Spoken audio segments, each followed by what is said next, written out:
नीम करोली बाबा के जीवन में कई ऐसी घटनाएं हैं जिन्हें सुनकर सहज ही विश्वास नहीं होता और वे घटनाएं चमत्कारी प्रतीत होने लगती। ऐसी ही कुछ घटनाएं यहाँ दी गई हैं। प्रयाग में 1966 में कुंभ मेले में रात को ब्रह्मचारी बाबा ने किसी दूसरे भक्तों से कहा, कितना अच्छा होता यदि इस समय एक प्याला गर्मागर्म चाय मिलती। उनके कैंप में रात के उस वक्त दूध खत्म हो चुका था। बाबा ने उनकी बात को सुन लिया और कहा, क्या चाय पिएगा?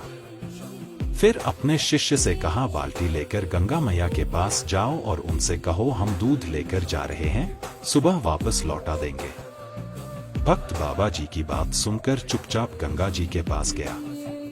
उसने गंगा जी में से गंगाजल भरा और वापस आ गया। बाल्टी को ढक कर रख दिया गया। चाय बनने लगी। फिर दूध निकालने के लिए बाल्टी से ढक्कन हटाया गया तो बाल्टी में वास्तव में गंगाजल के स्थान पर दूध था। प्रसन्नता के साथ सभी ने चाय बनाकर पी और सुबह दूध आने पर एक बाल्टी दूध गंगा मैया में वापस डलवा दिया गया। ऐसी एक और घटना है। एक बार बाबा जुगल किशोर बिरला के घर पधारते हैं। बिरला बाबा जी की मुलाकात अपने पुजारी नारायण दास से करवाते हैं। नारायण दास को देखते ही बाबा ने कहा, हनुमान जी के साथ तेरे पिता ने बड़ा छल किया है। इस बात पर अचंभित नारायण दास अपने पिता से बात करता है।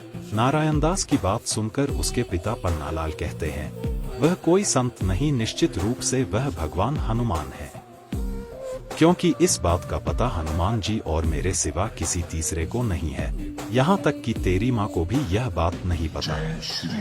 पन्नालाल ने तब बताया कि उनके कोई संतान न होने के कारण उन्होंने मेहंदीपुर बालाजी से मन्नत मांगी थी कि यदि उनके संतान होगी तो वह उस संतान को उनकी सेवा में समर्पित करेंगे, परंतु संतान मोह के कारण उन्होंने ऐसा नहीं किया।